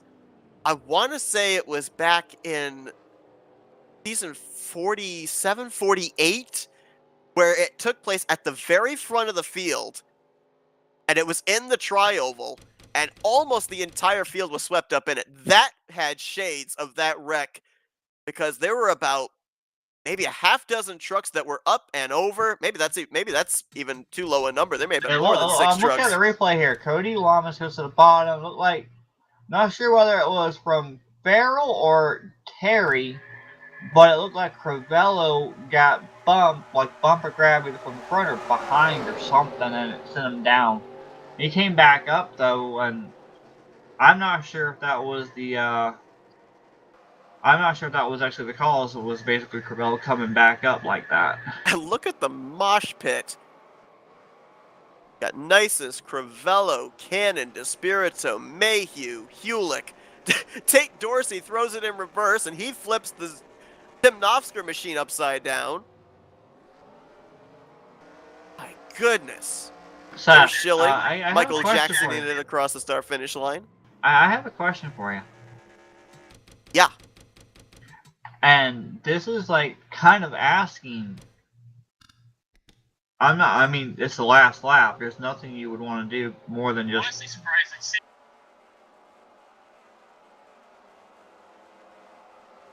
Right now, I'm looking right here at the 48 machine. So you've got the car of Farrell, and you got the truck of Bombard, right? And if you go back and look at Crivello, I'm not sure whether he gets bumper grab from Farrell or Terry. I think it That's might have been a down, bad okay? errant bump from Terry in But that what middle I'm looking line. at, though, is when Crivello goes to the bottom, he goes on the apron, okay? And then a few moments later, you have almost technically 4 wide, because the back part of Crivello, you got Cody, Terry, and Jeremy all in a line right there. I don't know. I'm sitting there like, I don't know exactly how to feel about that one based on, like, do you think it would have been better to stay on the apron? Do you think Crivello could have held it on that apron, or do you think he was kind of forced up where he had to get back on track based on a penalty being underneath the yellow line? I think there's 2 possible explanations. One is the driver's instinct when the truck is spinning out is to turn it back the other direction. So that might have been exactly what happened there with Crivello turning it back to the right. The other thing is, too, the area where he gets sent to the apron, off of turn 4 onto that somewhat banking area, on then to the flat as you come off onto the straightaway.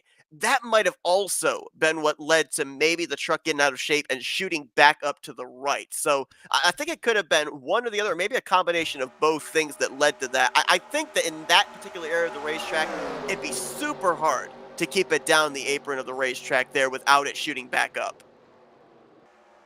And you mentioned about wondering who was third. We saw it before. Here it is again.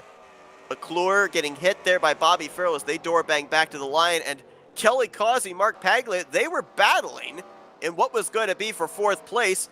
And they wipe out getting into the 17, and Donnie Garrett says thank you very much and moves on by. I want to take an onboard with the 77 of Donnie Garrett because I noticed it when we were looking back at the big wreck through the tri-oval. He had the 14 of Wayne Pribnow up on his hood, was kind of pushing him along down the front straightaway. It was one of the strangest things I've seen, and somehow, after all that, he still kept the 77 going in the right direction and subsequently got a podium. Here's a look at it on board with that number 77. Watch here. It's into the back of Paglia. The 14 gets spun, and right there, rides right up on his hood. You get a look there at the CR engine inside of the 14 of Pribnow, and then watch here. He's in 6th, suddenly crosses the line.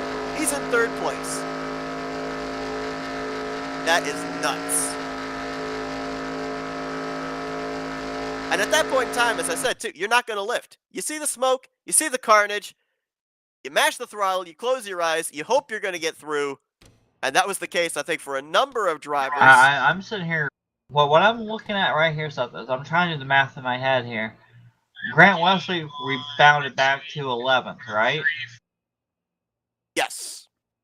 And Palmer rebounded back to 10th. 10th, yep. After all that mess that he had. Metallic rebounded back to 16th. Lemonera, who was involved in that wreck prior to the 1-lap shootout, he brought it home in 7th. What I'm looking at is you got Jeremy who gets let a lap down, but I don't know how that actually happens. He couldn't make it back to the finish line. The car couldn't refire. He was in the tri-oval grass. And so subsequently, if you don't complete the lap after the standings go official, it puts you at -1. So with Jeremy finishing down there and Tim having that issue that he had earlier on with the claim, I believe. Oh man, so this is going to throw a wrench in the points big time. And I think Tim didn't make it back to the line either. We saw when Tate Dorsey got into it, flipped him onto his roof. I think that he did not get back on all 4 wheels, so he ended up subsequently getting scored a lap down as well, back in the 30th position. So yeah, a couple of drivers not getting the runs they were looking for here tonight. Joe DeSpirito in the 24, where did he end up finishing? 25th. Now, we know Rodney Sullins isn't going to take the points lead from him, but what about some of the others that were in striking distance? Brian Schilling was 11 points back, and Jeremy Jeffries was 15 back. Jeffries finishing 28th and Schilling in 22nd. So I think despite the fact he didn't even finish inside of the top 20, I think Joe DeSpirito is going to keep the points lead, but it may close up a bit there amongst the top 5 or so. Well, we know Rodney had that issue earlier, and he's going to drop big time with all the incidents that happened all the way down to 35th right there. So if that's going to be the case, Rodney, Spirito, you said he finished where? 25th. 25th, Okay. yeah. So he's probably going to lose the point lead now from that. Well, none of our top 5 in points had a good run. I think the highest finishing driver in the top 5 in points was Brian Schilling, and he finished in 22nd. Wait, where was Godfrey at? Godfrey finished 14th. Godfrey was 14th, yep. Metallic. Wait. What about Keith Hughes? I mean, Keith won the race. That's his repeat right there. Was 13th in points, 41 back. Like some of the drivers that I'm seeing here, it doesn't look like any of them that finished well would have been within striking distance to take the points lead. But we'll wait. We should end up getting the standings updated here when we end up eventually having the post-race results and the interviews. So while we get ourselves geared up for that, we are going to quickly just step aside for a moment, and we are going to bring you a word from the RTG sponsor, Ultimate Garage Floors, and we'll be right back for post-race interviews with our podium finishers. Don't go anywhere. The following presentation of the Rolling Thunder Gaming Talladega Challenge Series on the Flatout Racing Network is brought to you by Ultimate Garage Floors. Ultimate Garage Floors is very active in the garage remodeling community, staying current with the latest technologies and custom configurations so that we can bring you the highest quality installations. As a Northern Virginia Exposy flooring installer, we focus on garages and commercial flooring to perfect our craft and bring you high results. In a space that gets as much wear and tear as your garage, you want to be able to trust that the cabinets and flooring we install are ready to withstand against high traffic and regular use. That is why we include a lifetime warranty with our services so that you know we stand behind the quality of our work. To get started with a free consultation, call us at 540-931-9006 or visit us on the web at ultimategaragefloorsva.net. That's ultimategaragefloorsva.net.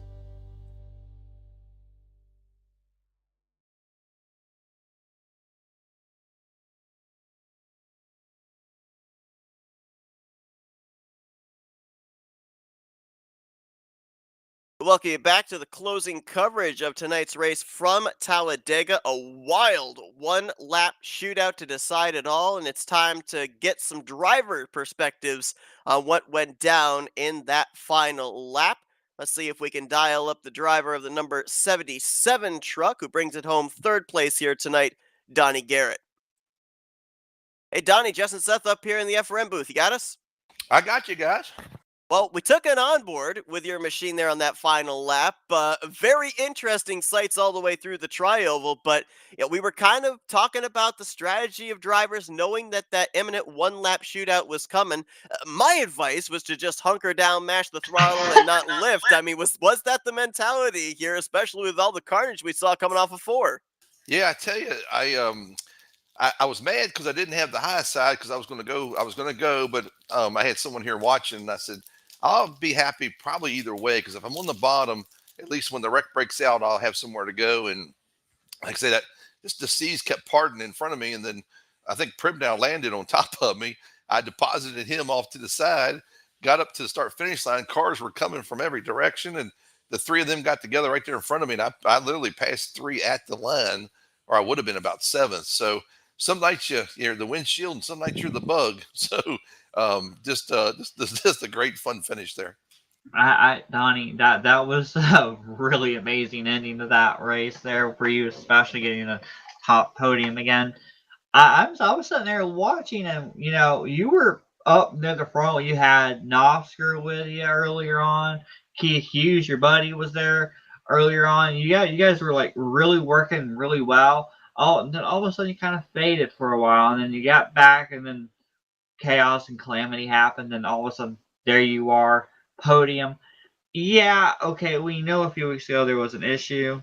You didn't get the win. How good does this feel for you to get a third place? I mean, what does this do for your mentality moving forward, knowing that you've got 3 races left now?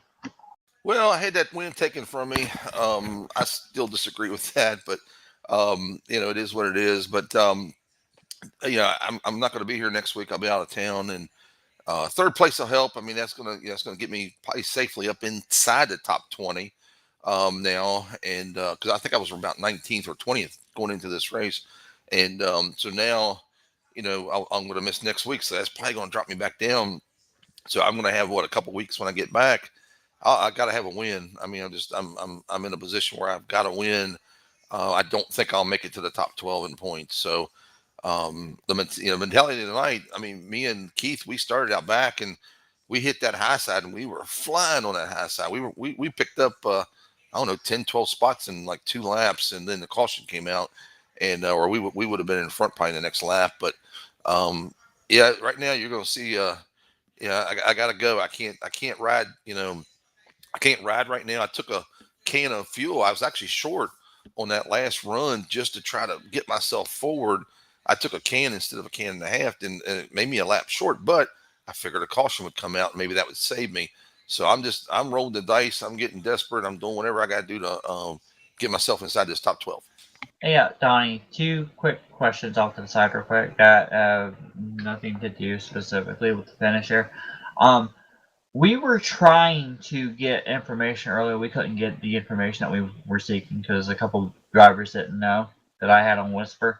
Do you know what happened to the 44 of Shaq and DMAR at the end? Because it looked like DMAR had an internet issue, and Shaq, we were trying to figure out what happened with Shaq. I think Demar went to the desktop, and when he did, I about hit him on the backstretch there when he was sitting there. So I think he went to desktop, and I think it just set his car on the backstretch, and he probably didn't even know it was sitting there. And I think he was saying something about eject him if possible. That way he could get at least get his car off the track. Do we know what happened with Shaq earlier on? Because it seemed like when Shaq came down pit road, he took 4 tires, and then he just left. I don't know if he just didn't feel good, called it a night, or if something happened to him. Never heard anything on that. Never heard a thing on that. Okay, thank you. Well, Donnie, obviously, Jess and I were talking coming into tonight being the second half of the regular season now, 4 races remaining, including tonight's race. Were we going to start to see the sense of urgency kick in, the aggressiveness pick up? Now, up here in the booth, it certainly looked like, especially when we had those 3 wide situations all the way through a couple of times. Too. Yeah, it certainly seemed to us that was the mentality of the drivers. Could you sense that down there in the cockpit of your truck? Oh yeah, you could sense it and you could hear it. I mean, guys were saying, "Hey, man, I'm back here in the points. I got to go." So you start, the first couple of races, you're trying to establish your points. Then you get into this middle part where the desperation sets in. You're like, "Oh my God, I'm all of a sudden I'm back here because of some wrecks or some stuff maybe not that you're doing."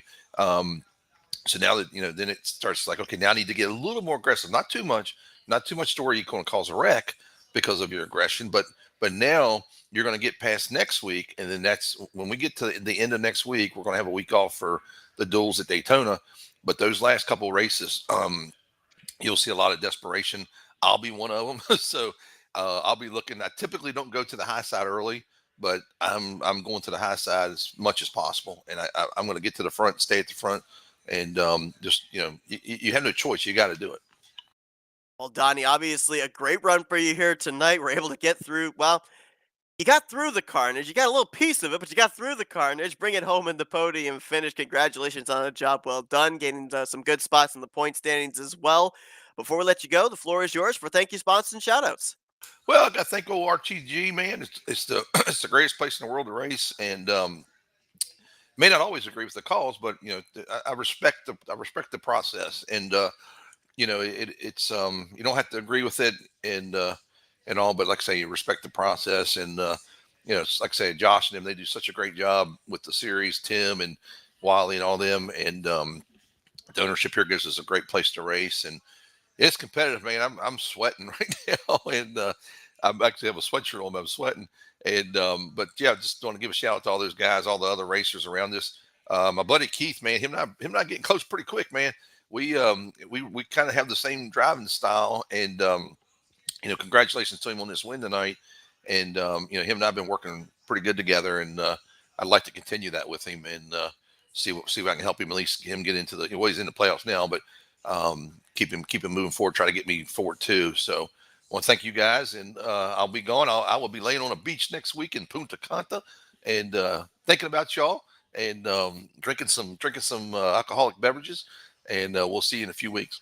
Well, we hope you enjoy your vacation, and looking forward to seeing you get back at it there near the end of this regular season in 2 weeks' time. You got it. Woo!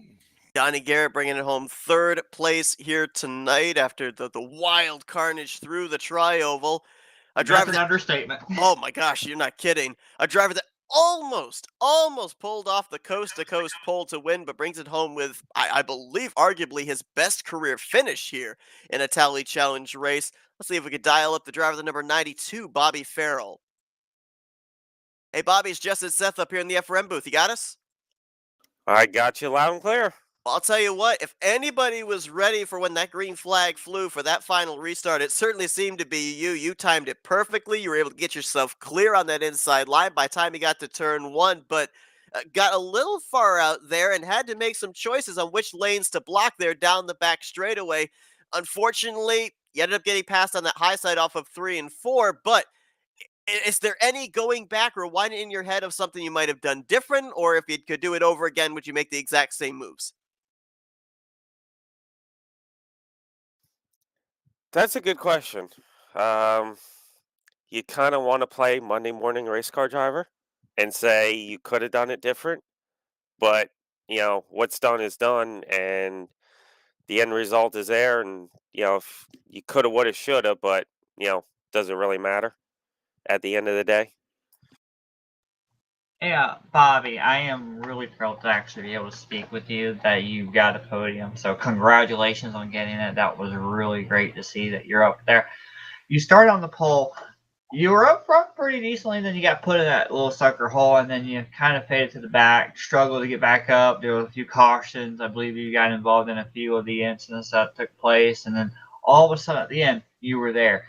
Now, you haven't got a win, but I do want to point out that now that the points have been updated currently, you are now second in points, 1 point behind Joe DeSpirito. And with that being said, we hear everyone saying it's go time now. We got 3 races, it's go time. We heard Donnie say a moment ago he's not going to be playing the games when he returns. He's going to be going for it. He can't play around and wait no more. What is your goal? Is your goal to go for it and try to get a win, to solidify yourself in there in the next 3 races, or are you just going to go out there and say top 5, top 10 finishes and just keep that mentality going? I want to say a little bit of both, to be honest. I'd love to get a win here. I've won probably a few years ago, but Talladega Super Speedway Racing is definitely one of my best tracks or best type of racing, so I'd love to pull off a victory and get it up there. But at the same time, I mean, I've always run not exactly for points, but I try and just have the best finish I can get. And, whether that's sometimes it works out, sometimes it doesn't. We kind of got lucky tonight with that one caution coming out the way it did, kept us up front. But, usually I just run and, how these races finish and let the points fall where they may. And with that being said, we do want to point out you won your bracket thing. Who was he again, Seth? I have to double check on that here. Because we highlighted that at moments. Like Demar. Yeah, with Demar having the internet issue that he had, and that you have advanced in the bracket series to the next round now. I mean, you just said you pretty much just want to enjoy yourself and race. You really don't really race for the top points and whatnot. You just race to have fun and enjoy yourself and get good finishes if you can and get a win if possible. Well, what's your mentality with the bracket series? Are you more focused on, hey, I would rather win the bracket series, and like is that your mentality? You want to win the bracket series championship thing going on? To be honest, and I hate to sound like I'm a broken record, but again, it's a little bit of both. I mean, I'm sitting there. I know with the bracket, you basically have one driver that you need to beat. And unfortunately, Demar had his issues tonight, Yeah. which helped in more ways than one. I mean, him and his internet issues brought out that caution, and that kept me up front and gave me the bracket win. So, I'm definitely happy about that. Uh, just it's hard because I want to say I want to run good. I want to say I want to run up front. I don't always run up front for one reason or another. We've had what 5 or 6 races now during this season. I've been pretty much having good finishes all the way through, so I'm just enjoying it and trying to keep it going as far as I can go. Great optimism there. Don't you think so? Absolutely, and so far so good, as you alluded to. Just second in points now, only 1 point out of the points lead. We hear it a lot that you have to get wins, but you also have to have that consistency factor. It certainly seems like you've hit that consistency factor here in season 58. Bobby, congratulations on the great run here tonight. Before we let you go, though, we're going to give you the opportunity to thank some sponsors and do some shout outs. Well, I gotta thank the U.S. Air Force for being on the car. A good friend of mine, Jamie Baker, painted that for me, and for my dad because he was in the Air Force, as we kind of alluded to a couple weeks ago. So definitely happy to get that car up front and some TV time.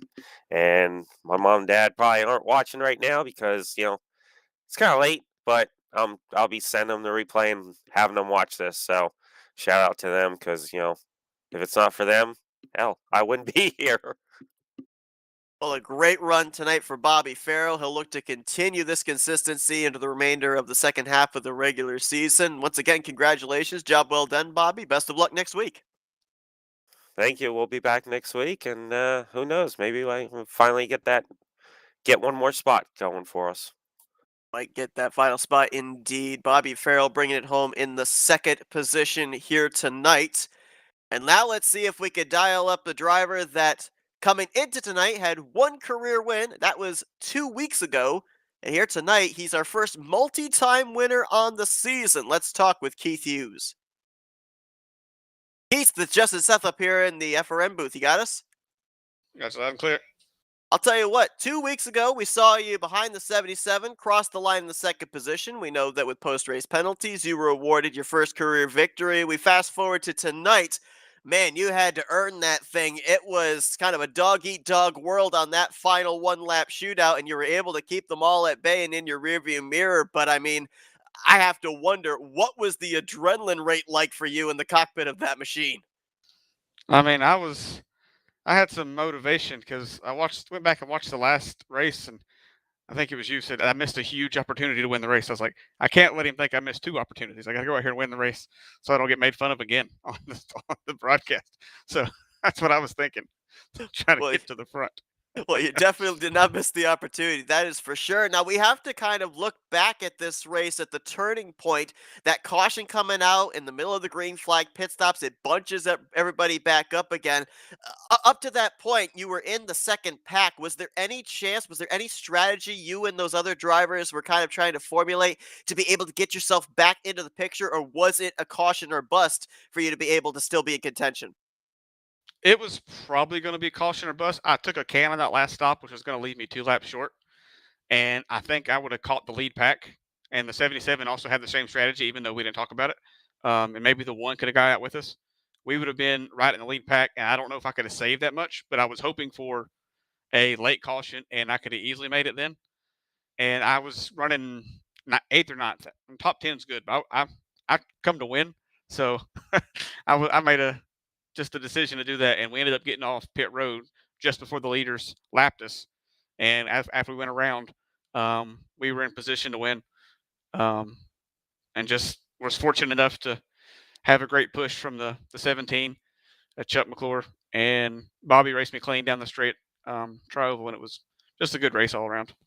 Now, 2 weeks ago, when we talked to you as the runner-up finisher, we didn't know that you were eventually going to be the winner of that race. We didn't get the chance to talk with you last week, so now I got to give you the obligatory question that I've asked every single one of the previous winners so far, and that's now a two-time winner with 3 races left. You're absolutely absolutely locked into the playoffs. Right now, you'd be in the number 1 seed with the bonus points accumulated for having the 2 victories. So what is the mentality now for driver 82 in these final 3 races in preparation for those playoffs? Come have fun. That's all I'll do. And have fun with these guys. They put on a good show. Rolling Thunder, really good about helping everybody, and they just put on a great race. And you saw it tonight. We were before pit stops. We were 3 wide for a while, and just nice and clean race, and really respectful. It's more of an enjoyment. I do want to win, but it's also a lot of fun coming out here and racing these guys. So my plan is to come have fun, and if I finish first or if I finish last because I get wrecked, I'm still going to have fun. You know, we've seen you work with a number of drivers here in the past couple of weeks. Now that you've got these 2 victories and are automatically locked in, you think this week you're going to be having some people approaching you saying, "Hey, I'm looking for a victory to lock myself in. Would you be willing to work with me here?" They might, and I'll work with anybody I can. I mean, I have a few teammates that'll probably get priority if I need to. I know Rodney got wrecked out early tonight, and he's on the bubble, so maybe I can push him to the win next week. Would be great. We'll see what happens, but we'll just see how the race plays out. And I think random qualifying really plays a big deal into these races because if you starting way in the back, it's hard to make up. Last week I started like 32nd, and I didn't make it very far up. I finished like 15th or something. And tonight I started 17th, and I felt confident I could get in the front if I didn't get wrecked. And if I start middle of the pack, I feel okay. Starting in the 30s, so next week if I start in the 30s, I'll just see what happens. I probably won't push anybody. But that random draw really mixes the field up. It's kind of a curse, but also a kind of a fun thing. You kind of wish you could go out there and get your own qualifying lap, but it's kind of the luck of the draw there. And whoever's the one that clicks it, they get yelled at by the people that get put in the back. It's kind of funny. It's like because they think it's kind of a curse that whoever picked it or whoever clicks qualify, and if they ended up in the back, everybody's like, "Well, you're not getting a pick next week." It's pretty funny. Like I enjoy that banter during those qualifying sessions. Well, Keith, it's been a couple of seasons since we've had a driver have multiple wins in the early portion of the regular season. Congratulations on a job well done here tonight, making the right moves, keeping them at bay. Before we let you go, continue your celebration. The floor is yours for some victory lane. Thank you, sponsors, and shout-outs. All right, thank you. I want to thank Mountain Ops for being my sponsor. Again, I thank Mondays of Thunder, my home league. It's where I race at all the time. We start our Cup season on Monday, and we were on. Some of us ran on Fast JTN the other night, and it was a good race. But just come on out and join us if you can. Watch us when we're on here. Maybe one day we can get a broadcast on this channel. I don't know. That'd be pretty fun because y'all do a great job. I appreciate y'all and what y'all do for this league and just the community in general. Like it's just the fun to see these people playing this old of a game. And tomorrow is not tomorrow, 2 days from now is the 20th anniversary of the game. And it's just pretty cool that it's still going this strong, and you're a part of what keeps that alive. We appreciate that. Keith Hughes gets the victory here tonight. Tonight he gets to celebrate the victory. Doesn't have to wait for the post-race reviews or anything. He's officially the winner here tonight. Second win on the season. Congratulations on a job well done. What an amazing start to the year it's been for you, and we're looking forward to seeing what you're going to be doing here in these final few races, these final 4 races in preparation for the postseason. All right, thank you. That is Keith Hughes, and as he continues his celebration here tonight, that's going to bring our coverage to a close. But you better not have just jinxed him for a post race now. I mean, how can you jinx somebody that's got 2 victories? He's just got to stay in the top 21 points. If there's a problem and Bobby ends up winning, I mean, great for Bobby, but then, yeah, I'm going to hold you responsible for that. But it's so interesting because, we're now 5 races into the season. And, I mentioned this at the beginning of the year. If you end up having a bad run in race 1, you can get a good run in race 2 and kind of gain those points back.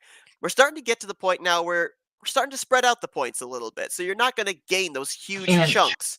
And have you noticed that, where we look at most of the races last year before, etc., seasons past, you always see a common theme. Oh, well, Grant's up here, or Joe's up here, or Oscar's up here, or Jeremy's up here, etc.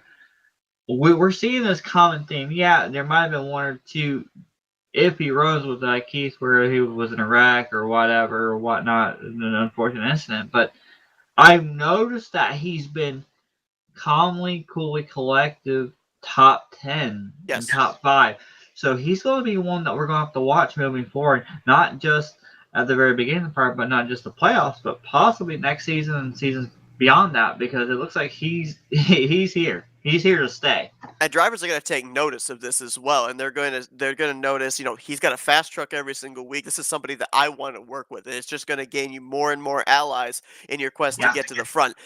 One thing that I'm looking at here too, you mentioned about the fact that, and when we've talked about this the last couple of weeks, how the familiar faces of going to victory lane, they've not really been there here yet this season. Metallic might be the exception with his Almost had victory one last tonight. week. But it's almost like the changing of the guard in terms of the driver's roles.